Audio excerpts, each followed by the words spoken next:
Now we will study dipole in a uniform magnetic field. In the previous chapter, we have shown that current loop as a magnetic dipole. Now here we are studying what happens whenever a magnetic dipole is placed in an uniform external magnetic field. Okay. Now look at the diagram. We have a needle, magnetic needle, compass needle, a small compass needle of magnetic moment M. Now where is the direction of this magnetic moment? It is from south pole towards the north pole. Now this concept is similar to that of dipole moment in electrostatics. Now the dipole moment of an electric dipole is having a direction from negative charge to the positive charge. Okay. In the similar way, here this magnetic moment, consider a small magnetic needle of magnetic moment vector M having moment of inertia I. Moment of inertia I. Now we have using this notation in order to differentiate the two I's. One is moment of inertia I and another one is the current I. Okay. For that one we are using this notation. I placed in an external uniform magnetic field of magnitude magnetic field vector B. Now initially that needle is displaced through an angle theta. Now this arrangement is made, that needle is made to rotate about an vertical axis. Clear? Now it is made an initial displacement theta, then there observes a deflecting torque. Deflecting torque is observed in the needle. Now the deflecting torque is given by tau is equal to the moment of inertia of the needle multiplied by the angular acceleration. Now this concept is obtained based on what we have studied in first year, that is rotational motion. Now in linear motion, we have force is equal to mass into acceleration. The equivalent in rotational motion is torque is equal to the mass, moment of inertia is equivalent to the linear acceleration, we have an angular acceleration alpha. So therefore I into alpha represents the deflecting torque. And we have relation between the angular acceleration, it is given by d omega by dt, the rate of change of angular velocity, or it is equal to d2 theta by dt square, where theta is the angular deflection. Okay. With that notation, we can write the deflecting torque in the needle. What we have observed is I into d2 theta by dt square. This is deflecting torque. As and when the needle is deflected, there exists a restoring torque. There exists a restoring torque. This is because of the presence of external magnetic field. Now this restoring torque is going to bring back the needle to the initial position. Now that restoring torque, or it can also called as counter torque, is given by the simple relation. It is the cross product of restoring torque is equal to M cross B. M is the magnetic moment of the needle and B is the applied external field. Therefore, the magnitude, if I write only the magnitude of the restoring torque, then tau is equal to, it is M B sin theta.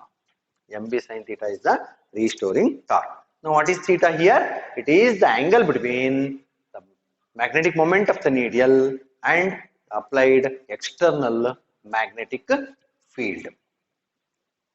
At equilibrium, these two torques are equal but opposite in direction.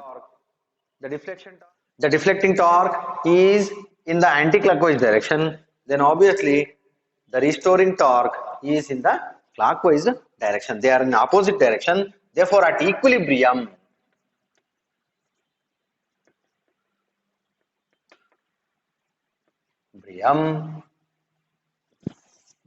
these two torques are equal but opposite in direction.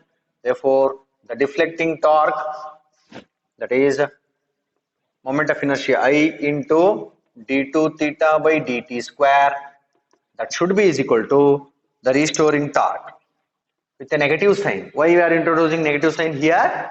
Because this restoring torque is opposite in direction to the deflecting torque. That's why we are using it is mb sin theta.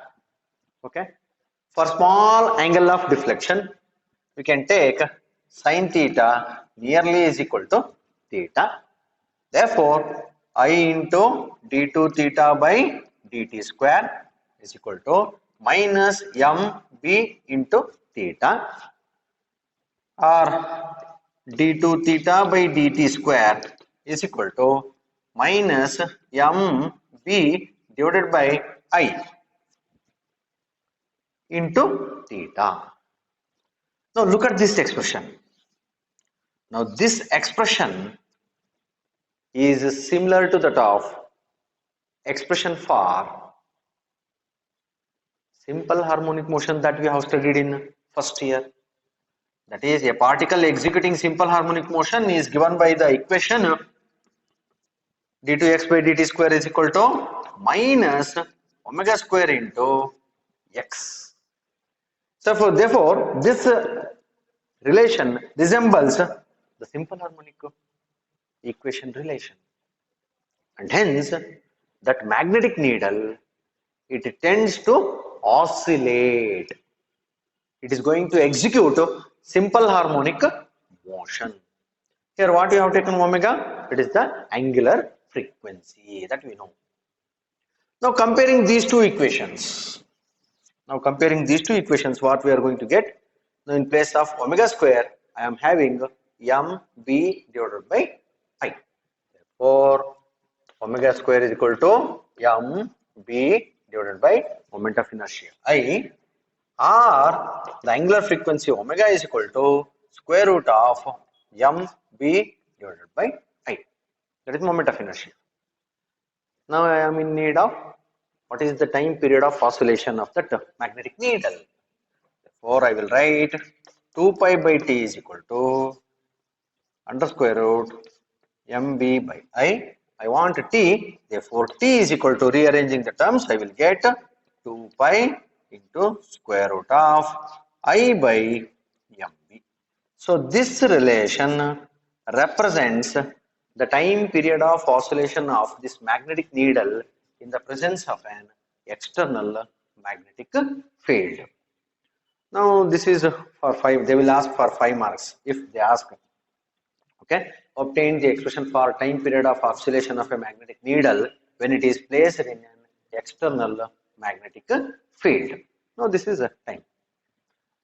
Now if they ask find the magnitude of the magnetic field, that is external magnetic field, from this relation what we can get? Squaring and simplifying, what we are going to get? T square is equal to 4 square into I divided by mb. Now if they ask for to find what is the magnitude of the magnetic field, then the magnetic field from this relation is equal to 4 pi square I divided by m into t square. This relation we are getting. Now this is the expression for the magnitude of the applied external magnetic field in terms of moment of inertia of the magnetic needle and magnetic moment of the magnetic needle, and also the time period of oscillation of that magnetic needle. Now with this derivation, we can conclude that whenever a magnetic needle is placed in an external magnetic field, it tends to execute simple harmonic motion. It is going to make oscillations. with a time period given by this relation. Okay. Now we will work out what is the magnetic potential energy. Magnetic potential energy.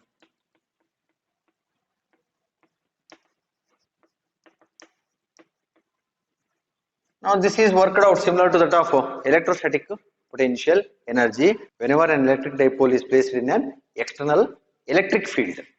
Okay. Now here we have placed a magnetic needle in an external magnetic field B. The magnetic potential energy Um is given by the integral of torque tau theta into d theta. It is the product of torque and the angular displacement here. So therefore, integral of what is the torque that you have studied? It is mb sin theta into theta d theta. Now m is the magnetic moment of the needle, b is the applied magnetic field. Both are constant. Only we left with the integral of sin theta into d theta. Integral of sin is minus cos theta.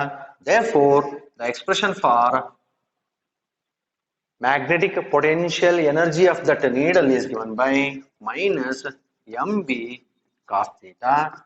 Since we are getting cos theta and having product of two terms, that is m and b, therefore it is a scalar product because of the cos term. Therefore I will write it as minus vector m dot vector b.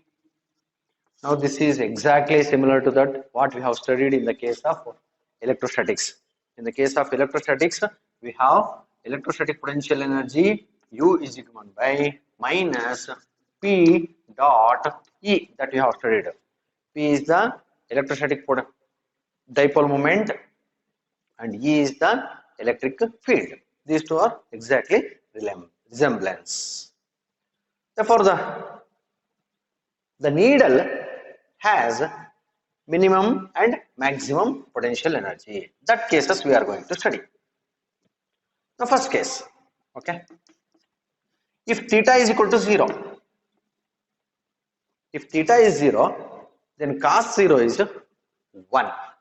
If theta is 0, cos 0 is 1. Therefore, what is the magnetic potential energy? Um is equal to, it is simply minus m into b. So this is the minimum potential energy of the needle. This is minimum. It is the lowest. Now that means the needle is aligned along the external magnetic field. In that case, it possesses minimum magnetic potential energy and hence this equilibrium is stable. It is a stable equilibrium. Now second case. Now if theta is equal to 180 degree, what you will get? If theta is 180 degree, that means the needle is exactly in opposite direction to the field direction. That means field is in this along this direction, the north pole of the needle towards the left. If that is the case, then angle theta is equal to 180 degree. Then what we will going to get? Magnetic potential energy Um is equal to cos 180. It is minus 1. Therefore, it is minus mb into minus 1. So therefore, it is plus m into b. At this case, the magnetic needle possesses maximum potential energy. It possesses maximum magnetic potential energy. So therefore, it is highly unstable. That equilibrium is unstable. It may not remain in that position. It tends to come back to its original position. Therefore, it is highly unstable. The third case is there. Third case, if theta is 90 degree, what will you get?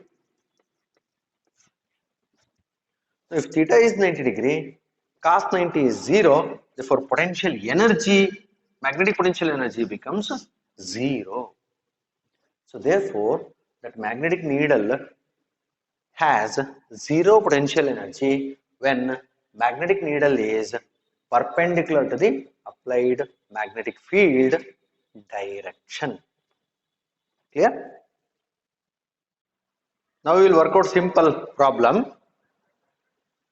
In the figure, the magnetic needle has a magnetic moment of 6.7 into 10 raised to minus 2 ampere meter square, and moment of inertia I is equal to 7.5 into 10 raised to minus 6 kg meter square. It performs 10 complete oscillations in 6.70 seconds. What is the magnitude of the magnetic needle? Very simple problem. Now, this problem is as shown in that diagram. Okay. So, we will list out what are the given things. They have placed a magnetic needle of magnetic moment is given, M is given. So, M is equal to 6.7 into 10 to the power of minus 2 ampere meter square, and moment of inertia is given. Now I is equal to 7.5 into 10 raised to minus 6 kg meter square. It performs 10 complete oscillations in 0.70 seconds. So 10 oscillations in 6.70 seconds. Now we have to calculate what is the time period. Now time period means it is time for one oscillation.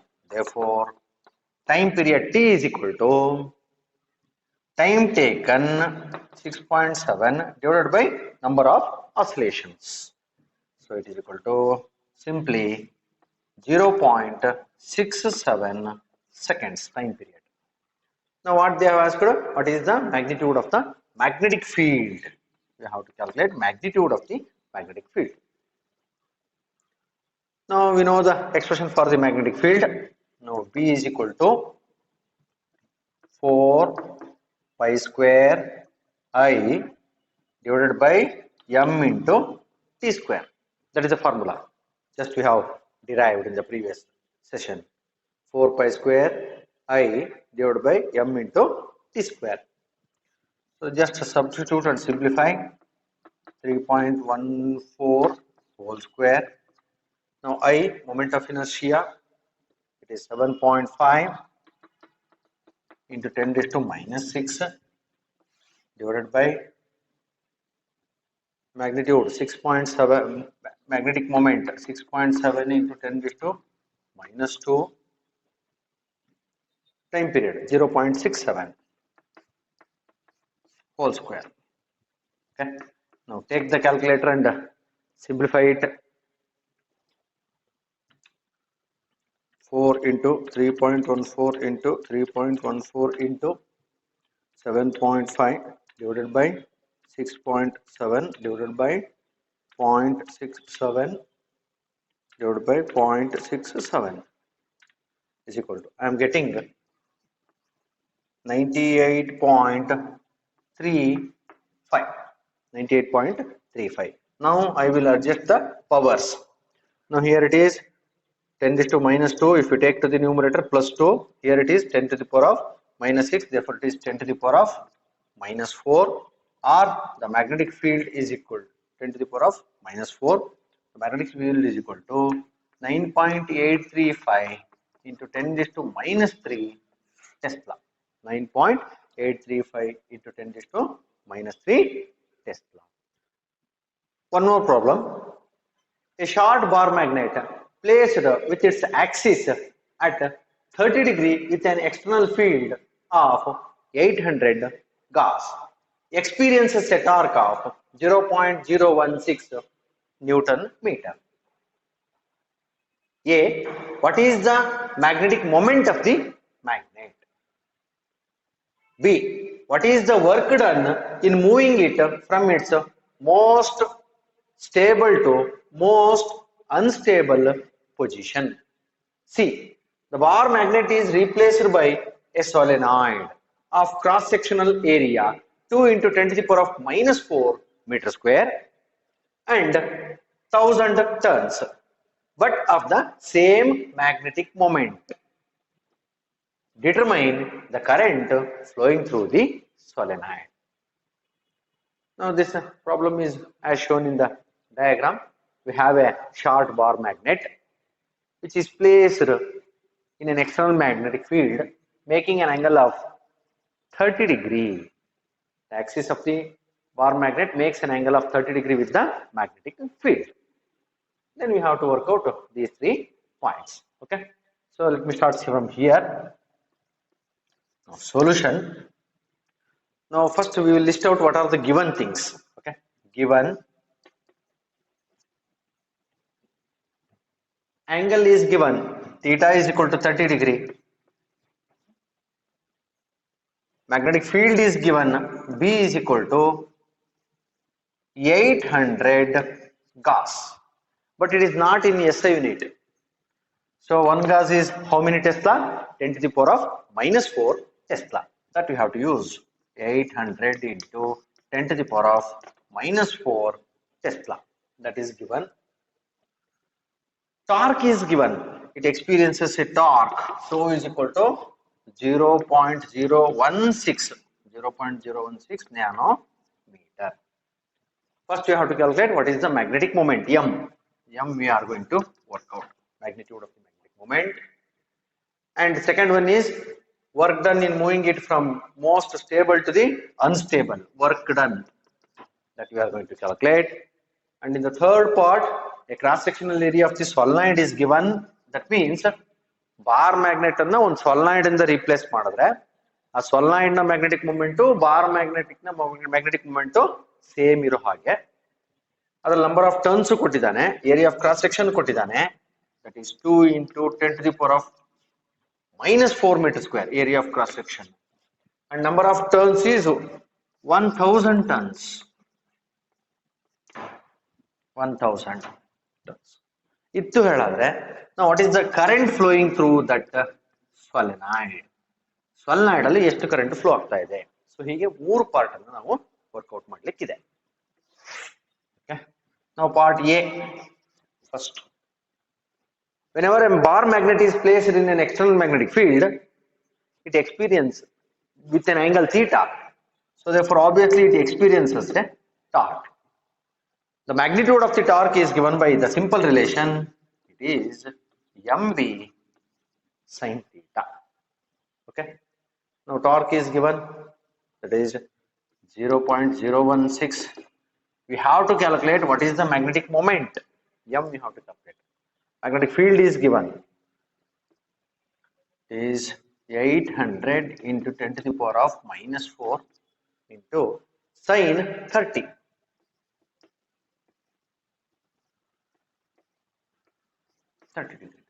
Okay. Therefore M is equal to, so 0.016 divided by 800 into 10 to the power of minus 4 into, what is sin 30? Sin 30 is half. Okay, simple calculation is there. I will write it as 16 into 10 to the power of minus 3 divided by, I will write it as 8 into 10 raised to minus 2, and see, since it is 2 is in the denominator of the denominator, so it is to be multiplied to the numerator. Okay, so it is 1s and 2s get cancels, so 2 2s that is 4 into, now work out the powers, so 10 raised to minus 3, here it is 10 raised to minus 2, therefore I am getting 10 raised to minus 1. Therefore the magnetic moment of the bar magnet is 0.4. It is 0.4 ampere meter square. 0.4 ampere meter square. Next, second part B I have to work out. Now here we are already familiar with that one.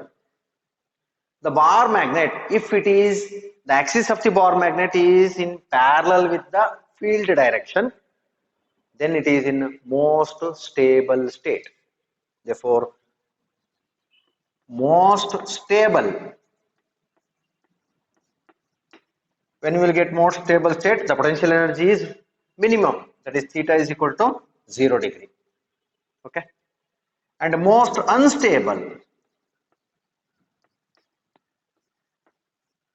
that is theta is equal to 180 degree. The meaning is the axis of the bar magnet and the applied magnetic field are anti-parallel to each other. That is 180 degree between angle between them is 180 degree. So ಹೀಗೆ stable state ಇಂದ unstable ಸ್ಟೇಟಿಗೆ ನಾವು ಅದನ್ನ ತಿರುಗಿಸಬೇಕಾದ್ರೆ how much of work done? Therefore work done is equal to initial ಆಗಿ stable state ಅಲ್ಲಿ ಇದಾನೆ theta is equal to 0. Final ಆಗಿ unstable ಸ್ಟೇಟಿಗೆ ನಾವು ತಿರುಗಿಸಬೇಕು, that is theta is equal to 180 degree. So therefore work done is final potential energy at theta is equal to 180 degree minus initial potential energy at theta is equal to 0 degree. That we know. Okay. Now we have expression for potential energy at 180 degree. It is simply m into b minus at theta is equal to 0 degree stable state alli it is minus half mb, that we know. So therefore it is 2 m into b, minus of minus becomes plus. So just to substitute and simplify, and this is 800 into 10 raised to minus 4. So simple calculation is there, just work it out. 0.8 into 800, that is 64.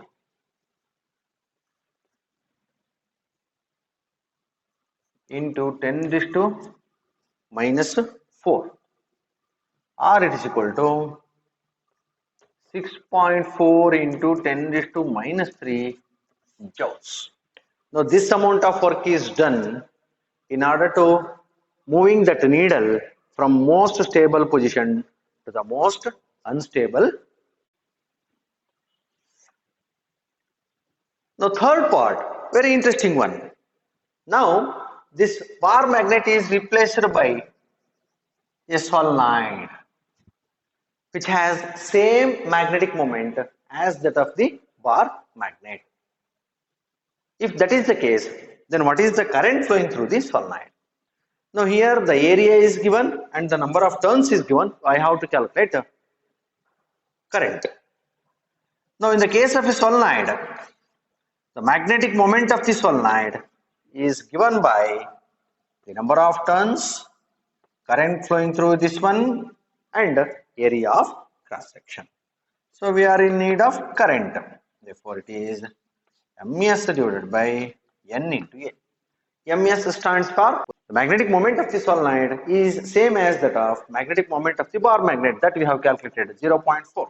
Okay, simple calculation, 0.4 divided by 1000 into area, that is 2 into 10 raised to minus 4.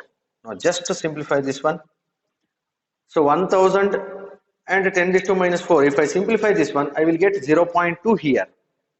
It is 10 raised to plus 3, 10 raised to minus 4, therefore 10 raised to minus 1. 2 into 10 raised to minus 1 is 0.2. Just simplify this one. Therefore the current is 2 amps. 2 amps of current is flowing through that solenoid in this problem. Now we will study analogy between electric and magnetic dipoles. That means we have a electric dipole which is placed in an external magnetic field. Then what are the terms we are going to get? And we have a magnetic dipole and it is placed in a magnetic field. And what are the terms we are going to work out, study. Now first is dipole moment.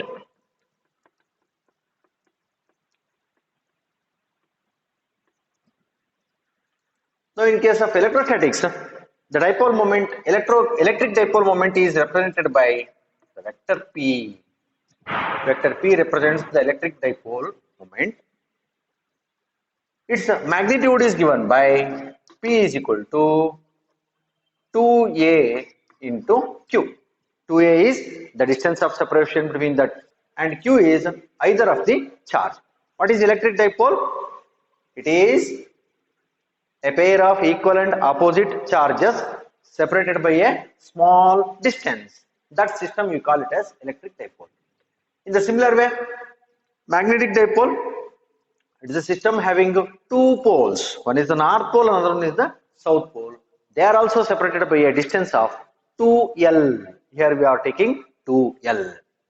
And pole strength or magnetic charge is represented by, if I represent it as Qm, then the magnetic dipole is denoted by the letter M, and that is equal to, it is a vector quantity, and its magnitude is given by M is equal to 2L, the length of the magnet multiplied by pole strength. Pole strength is represented by as Q. Now when these dipoles are placed, when these dipoles are having an axial point, field along axial point, in the case of electrostatics, when an electric dipole is placed and if we take a point along the axial point, we have got the expression for the electric field. The expression for the electric field is given by E is equal to 1 divided by 4 pi epsilon naught into 2p divided by r cube that we have studied. P is once again the electric dipole moment and r is the distance of the point from the midpoint of the dipole. Now same thing holds good for the case of a magnetism also. The magnetic field strength at a point, at a distance r from the center of the magnet or bar magnet is given by mu naught divided by 4 pi into 2m. Instead of p, we are having magnetic moment m divided by r cube. Similarities. Okay. Now the field along equatorial point,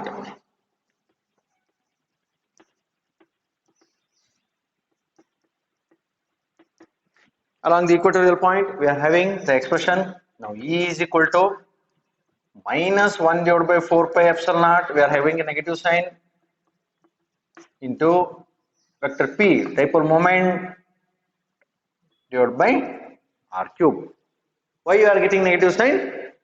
The electric field direction and the dipole moment direction are in opposite.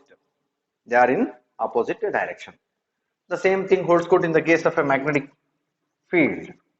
The magnitude of the magnetic field due to a bar magnet at a point in the equatorial plane is once again the same with a negative sign, mu naught divided by 4 pi into, that is vector m divided by r cube. Okay, same. Now when the dipoles are placed in an external field,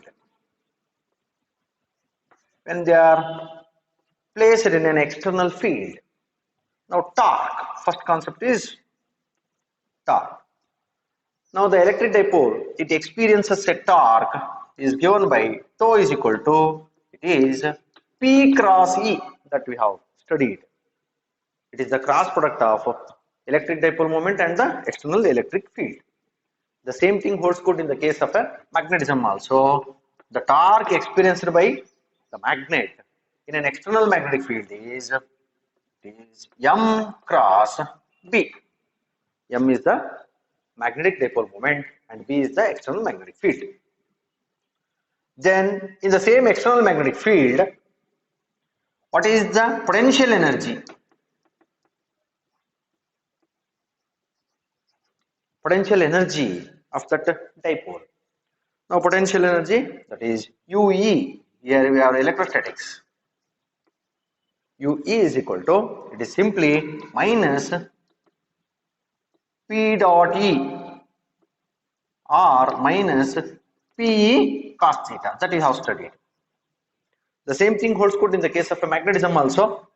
That is Um is equal to minus vector M dot vector B R minus MB cos theta. Now these are the analogy of electrostatics and magnetism. And one more thing here, the direction of the dipole moment is from negative charge towards the positive charge in the case of electrostatics. Now the direction of the dipole moment in the case of magnetism or a bar magnet is from south pole towards the north pole.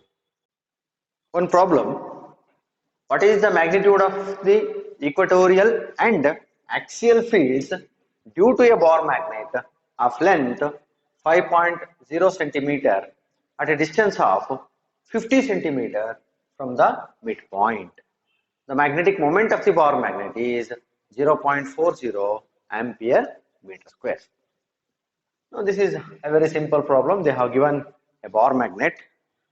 Now let me write the diagram. I have a bar magnet. Okay. Now this is the midpoint O. If I take this is the midpoint O. Now if I have a point here, some point P along the equatorial plane, which is at a distance of 50 centimeter. Now what is the magnitude of the magnetic field? That is first case. And second case, we have another point here which is at the same distance, that is 50 centimeter. But it is along the axial point. What is the magnitude of the magnetic field? That we are going to calculate. Okay. Now let me list out what are the given things. Solution. Now given here. So length of the bar magnet is given, that is 2L. We have studied 2L is equal to 5.0 centimeter. Or from this one, what is L? L is equal to, it is 2.5 centimeter. That is length of, that is distance of the pole from the midpoint. Okay. And distance of the point is given from the midpoint, that we have taken R, that is equal to 50 centimeter. In SI unit it is 0.5 meters. And the magnetic moment is given. The magnetic moment of the bar magnet, that is 0.40 ampere meter square. Now what we have to calculate? The magnetic field along the equatorial plane and the magnetic field along the axial point. That we are going to find out. We are already familiar with that formula. The magnitude of the magnetic field along the equatorial point is given by mu naught divided by 4 pi into m divided by r cube. M is the magnetic moment. Very simple formula. Now substitute the values. Mu naught divided by 4 pi is, that is 4 pi into 10 raised to minus 7 divided by 4 pi into magnetic moment is given 0.40 divided by r, distance 0.5 whole cube. So 4 pi get cancels, therefore it is 10 raised to minus 7 into 0.40 divided by 0.5 whole cube. 5 cube is 125, therefore 0.5 whole cube is 0.125. 0.125. Now, if you simplify this one with the calculator, 0.4 divided by 0.125, I am getting 3.2. I am getting 3.2 into 10 raised to minus 7. 3.2 into 10 raised to minus 7 Tesla. Now this is the magnetic field along a point in the equatorial plane. Okay, very simple. Now next case is magnetic field along the axial point. Along the axial point. Its magnitude is by the formula we know that it is twice the magnetic field due to equatorial plane. That is mu naught divided by 4 pi into 2m divided by r cube. 2m divided by r cube, or I will write it as 2 into magnetic field along the equatorial plane that we have just calculated. It is 2 into 3.2 into 10 raised to minus 7. Therefore, it is 6.4 into 10 raised to minus 7 Tesla. So, one thing you should remember, the magnetic field due to an electric or magnetic dipole along the axial line is equal to twice the magnetic field along an equatorial point. That thing you should remember. Okay. Next we study Gauss law in magnetism. Before going to study that one, we have to study what is magnetic flux.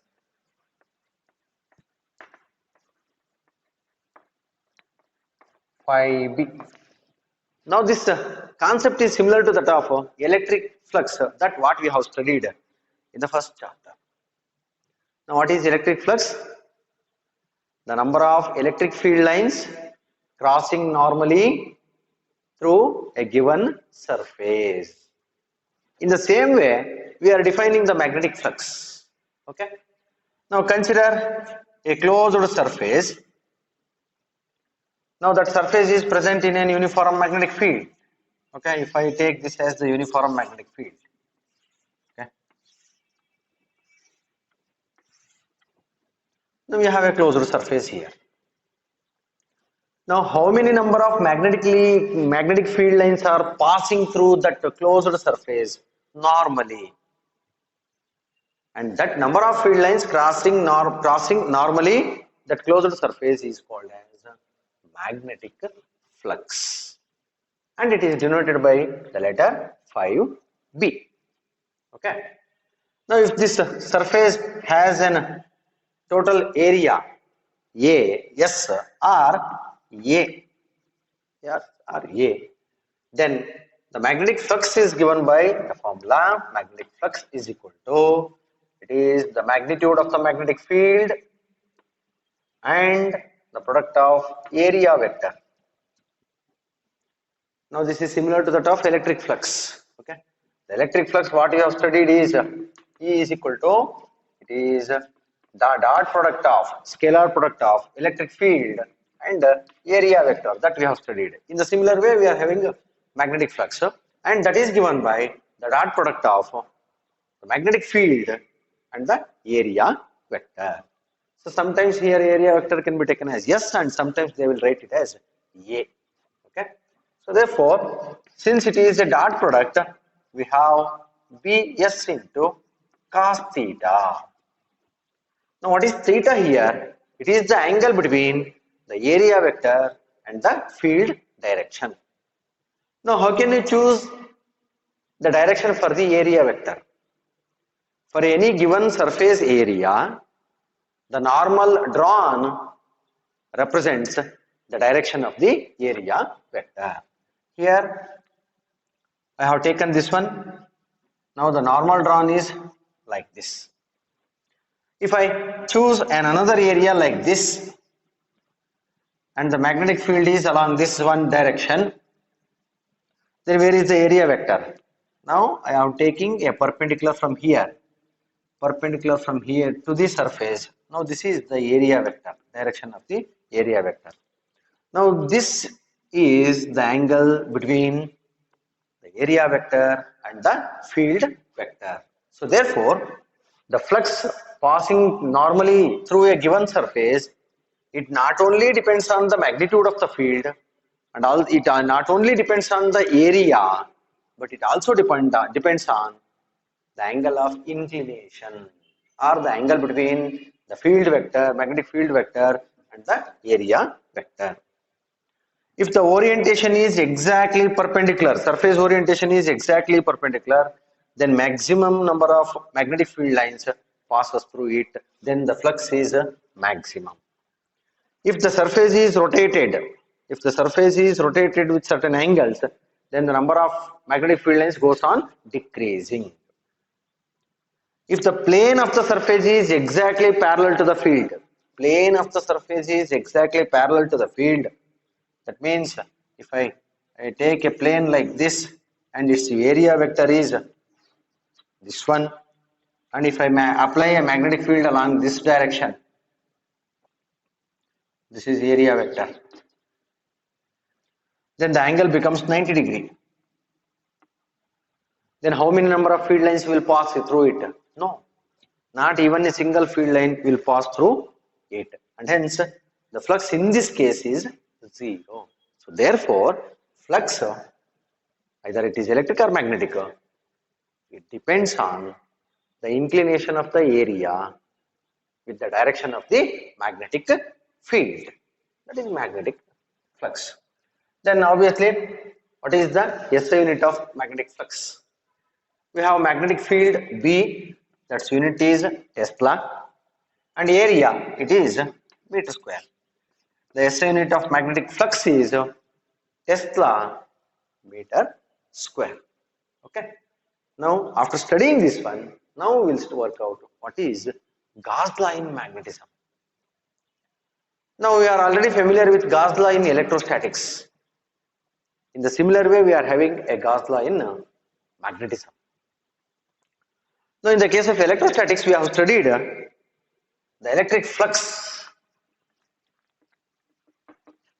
passing through an area normally is equal to 1 by epsilon naught times the charge enclosed by that closed surface, that we have studied.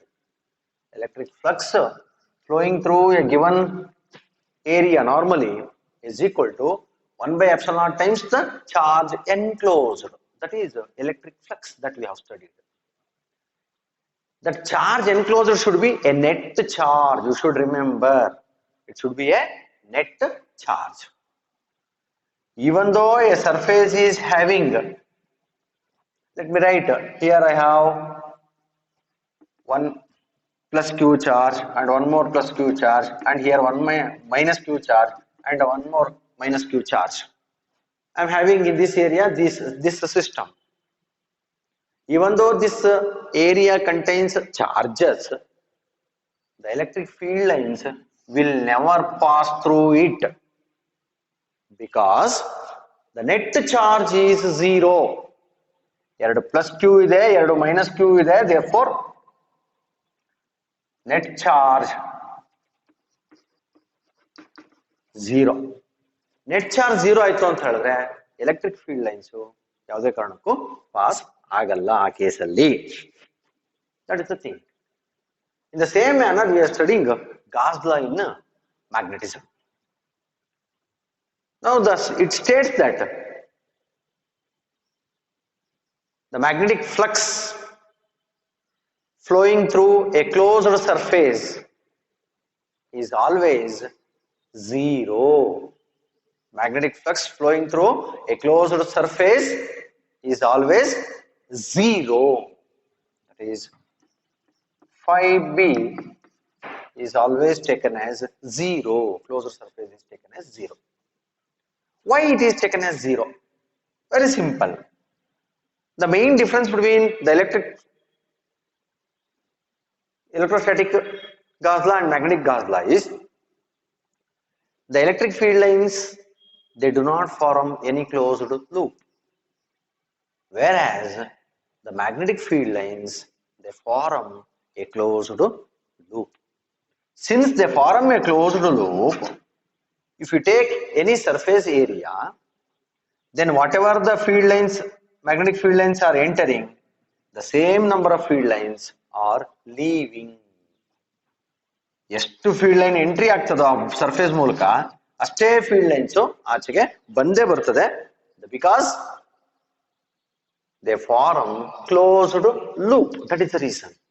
And hence the number of field lines entering is equal to number of field lines leaving. Therefore net flux through the given surface is always 0. That is Gauss law. So therefore, mathematically we can write for that one, consider a surface area, any surface area having a normal along this direction. Okay. Now we are having the magnetic field lines, uniform magnetic field lines along this direction. Okay. We have a surface area of cross section. Yes. For that one, if I consider a small elemental area, delta S.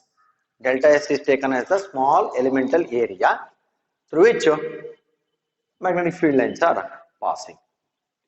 Then what is the magnetic flux? That means number of magnetic field lines passing through this small area. So that is given by the Gauss law.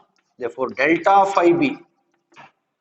Delta stands for a small flux through that small elemental area, and that is given by the magnitude of the magnetic field, it is the dot product, and the area vector, small area, that is delta S.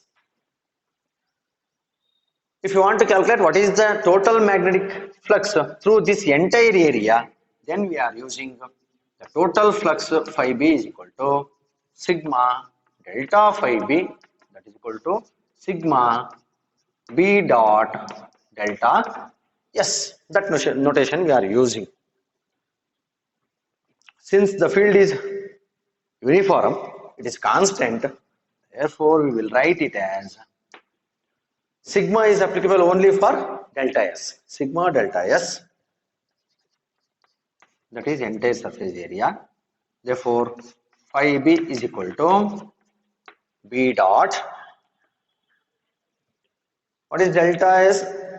Small elemental area. Sigma, it is the area of all the small elements. Therefore, that represents the total surface area vector S.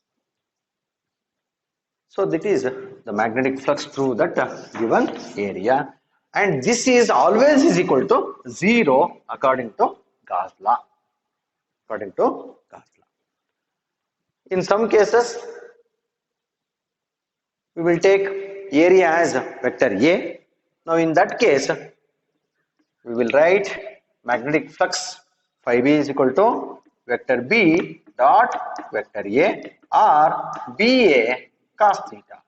In this way also we are writing this magnetic flux. Therefore, Gauss law states in magnetism states that the magnetic flux through any closed surface area is always 0. Why it is 0?